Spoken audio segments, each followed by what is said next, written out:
East అంటే వేరెస్ట్.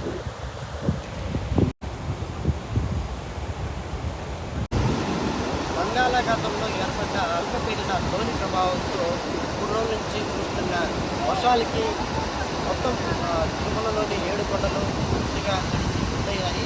దాని తర్వాత తిరుమలలోని జలాశయాలన్నీ పూర్తిగా నిండిపోయాయి. ముఖ్యంగా తిరుమలలో గోకర్బండ, పాపనాశం డ్యామ్, ఆకాశగంగా, ముసలిధార, కుమారధార ఈ జలాశయాలన్నీ 3 రోజుల నుంచి కురుస్తున్న వర్షాలకి పూర్తిగా నిండిపోయినాయి. అయితే ఆ గోడలు ఏవైతే ఈ తిరుమలలోని జలాశయాలు ఉన్నాయో ఆ గేట్లు ఎత్తేస్తే ఆ నీళ్ళన్నీ ఎక్కడికి వచ్చినాయి. ఇదే మనం చూస్తున్న దృశ్యాలు కూడా చూడవచ్చు. తిరుపతికి సమీపంలో రేణుగుంట దగ్గర ఉన్న నల్లనడుగు జలాశయం నేరుగా ఇక్కడికి వచ్చి ఆ తిరుమలలో గేట్లు ఏదైతే డ్యాములు గీసిన తర్వాత ఆ నీళ్ళని వృధా కాకుండా తిరుపతిలో ఒడిచిపట్టేందుకు రేణుగుంట సమీపంలో ఈ నల్లనడుగు రిజర్వాయర్ని నిర్మించారు. అయితే ఈ రిజర్వాయర్ వల్ల ఈ చుట్టుపక్కల ఉన్న ప్రాంతాలన్నీ కూడా పంట పొలాలకి కావచ్చు, అదేవిధంగా త్రాగునీరుకి కూడా చాలా ఉపయోగపడతామని అయితే ముందస్తు జాగ్రత్తగానే ఈ రిజర్వాయర్ని అయితే నిర్మించారని చెప్పవచ్చు. అయితే 3 రోజుల నుంచి కురుస్తున్న ఈ వర్షాలకి పూర్తిగా ఈ జలాశయాలు నిండిపోవడం, వాటి కూడా కిందకి చూసిన దృశ్యాలు కూడా చూడుకోవాలి. పూర్తిగా వీటన్నిటిని కూడా కిందకి దిగువ ప్రాంతాలకు వదిలే ప్రయత్నం అయితే అధికారులు అయితే చేస్తున్నారు. ఈ నీరంతా కూడా నేరుగా స్వర్ణముఖి నదీ మార్గం గుండా నేరుగా సముద్రంలోకి వెళ్ళి చేరుతుందని చెప్తారు.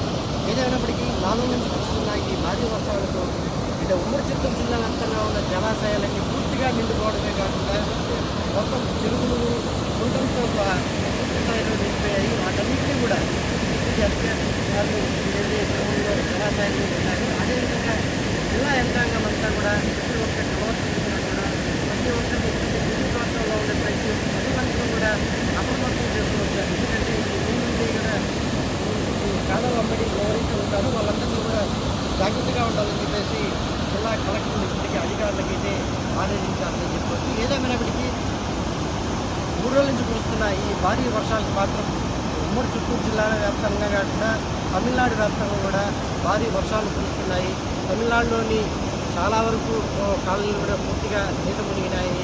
మరోపక్క ఉమ్మడి చిత్తూరు జిల్లా వ్యాప్తంగా కూడా జలాశయాలు నిండాయి. మరోపక్క రైతులు కూడా టమాటా రైతులు ఎక్కువగా ఉమ్మడి చిత్తూరు జిల్లాలో ఉంటారు. ముఖ్యంగా ఈ పొలంనేరు, అదేవిధంగా మదనపల్లి, పూనూరు ప్రాంతాల్లో ఎక్కువగా టమాటా పంటని పండిస్తున్నట్టు, మరి వరి పంటను కూడా పండిస్తున్నారు. ఈ వరి పంట కూడా పూర్తి స్థాయిలో ఈ వర్షపు నీరంతా చేరుకోవడంతో రైతులు కూడా తీవ్రంగా నష్టపోయినారని చెప్పేసి ఇది అధికారులకు ఒక అంచనా అయితే వచ్చారు. ఏదేమైనప్పటికీ మరో 2 రోజులు ఇదే విధంగా వర్షాలు కురిస్తే మాత్రము తీవ్ర నష్టమైతే వాటిల్తుందని చెప్పేసి అధికారులు అయితే చెప్తున్నారు, పరిస్థితి కనిపిస్తారు. ఓకే.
బంగాళాఖాతంలో ఏర్పడ్డ అల్పపీడన ధోని ప్రభావంతో 3 రోజుల నుంచి కురుస్తున్న వర్షాలకి మొత్తం తిరుమలలోని 7 కొండలు పూర్తిగా తడిసి గుద్దయ్యాయి.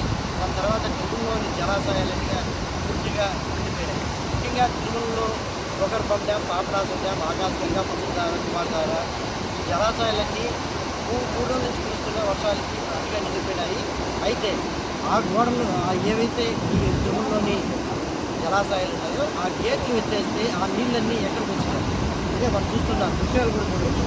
ఇది తిరుపతికి సమీపంలోని రేణిగుంట దగ్గర ఉన్న నల్లమడుగు జలాశయం. నేరుగా ఇక్కడికి వచ్చి ఆ తిరుమలలో గేట్లు ఏదైతే డ్యాములు గీస్తున్నారో ఆ నీళ్ళని వృధా కాకుండా తిరుపతిలో ఒడిసి పట్టేందుకు రేణిగుంట సమీపంలో ఈ నల్లమడుగు రిజర్వాయర్ని నిర్మించారు. అయితే ఈ రిజర్వాయర్ వల్ల ఈ చుట్టుపక్కల ఉన్న ప్రాంతాలన్నీ కూడా పంట పొలాలకి కావచ్చు, అదేవిధంగా త్రాగునీరుకి కూడా చాలా ఉపయోగపడతామని అయితే ముందస్తు జాగ్రత్తగానే ఈ రిజర్వాయర్ని అయితే నిర్మించారని చెప్పుకోవచ్చు. అయితే 3 రోజుల నుంచి కురుస్తున్న ఈ వర్షాలకి పూర్తిగా ఈ జలాశయాలు నిండిపోవడం, వాటి కూడా కిందకి చూసిన దృశ్యాలు కూడా చూసుకోవాలి. పూర్తిగా వీటన్నిటిని కూడా కిందకి దిగువ ప్రాంతాలకు వదిలే ప్రయత్నం అయితే అధికారులు అయితే చేస్తున్నారు. ఈ నీరంతా కూడా నేరుగా స్వర్ణముఖి నదీ మార్గం గుండా నేరుగా సముద్రంలోకి వెళ్ళి చేరుతుందని చెప్పారు. ఏదైనప్పటికీ 4 నుంచి కురుస్తున్న ఈ భారీ వర్షాలకు అంటే ఉమ్మడి చిత్తూరు జిల్లా వ్యాప్తంగా ఉన్న జలాశయాలన్నీ పూర్తిగా నిండిపోవడమే కాకుండా మొత్తం చెరువులు, కుంటలతో స్థాయిలో నిండిపోయాయి. వాటన్నింటినీ కూడా అధికారులు వెళ్ళి తిరుమలలో జలాశయాలు ఉన్నాయో అదేవిధంగా జిల్లా యంత్రాంగం అంతా కూడా ప్రతి ఒక్క కలవస్తున్నా కూడా ప్రతి ఒక్కరిని తెలుగు ప్రాంతంలో ఉండే ప్రజలందరూ కూడా అప్రమత్తం చేస్తూ వచ్చారు. ఎందుకంటే ఈ నీళ్ళు కూడా ఈ కాలం వెంబడి ఎవరైతే ఉంటారో వాళ్ళందరినీ కూడా జాగ్రత్తగా ఉండాలని చెప్పేసి జిల్లా కలెక్టర్ ఇప్పటికీ అధికారులకి అయితే ఆదేశించాలని చెప్పవచ్చు. ఏదేమైనప్పటికీ 3 రోజుల నుంచి కురుస్తున్న ఈ భారీ వర్షాలకు మాత్రం ఉమ్మడి చిత్తూరు జిల్లాల వ్యాప్తంగా కాకుండా తమిళనాడు వ్యాప్తంగా కూడా భారీ వర్షాలు కురుస్తున్నాయి. తమిళనాడులోని చాలా వరకు కాలనీలు కూడా పూర్తిగా నీట మునిగినాయి. మరోపక్క ఉమ్మడి చిత్తూరు జిల్లా వ్యాప్తంగా కూడా జలాశయాలు నిండాయి. మరోపక్క రైతులు కూడా టమాటా రైతులు ఎక్కువగా ఉమ్మడి చిత్తూరు జిల్లాలో ఉంటారు. ముఖ్యంగా ఈ పొలంనేరు, అదేవిధంగా మదనపల్లి, కూనూరు ప్రాంతాల్లో ఎక్కువగా టమాటా పంటని పండిస్తుంటారు. మరి వరి పంటను కూడా పండిస్తుంటారు. ఈ వరి పంట కూడా పూర్తి స్థాయిలో ఈ వర్షపు నీరంతా చేరుకోవడంతో రైతులు కూడా తీవ్రంగా నష్టపోయినారని చెప్పేసి ఇప్పటికే అధికారులకు ఒక అంచనా అయితే వచ్చారు. ఏదేమైనప్పటికీ మరో 2 రోజులు ఇదే విధంగా వర్షాలు కురిస్తే మాత్రము తీవ్ర నష్టమైతే వాటిల్తుందని చెప్పేసి అధికారులు అయితే చెప్తున్నారు. పరిస్థితి కనిపిస్తారు.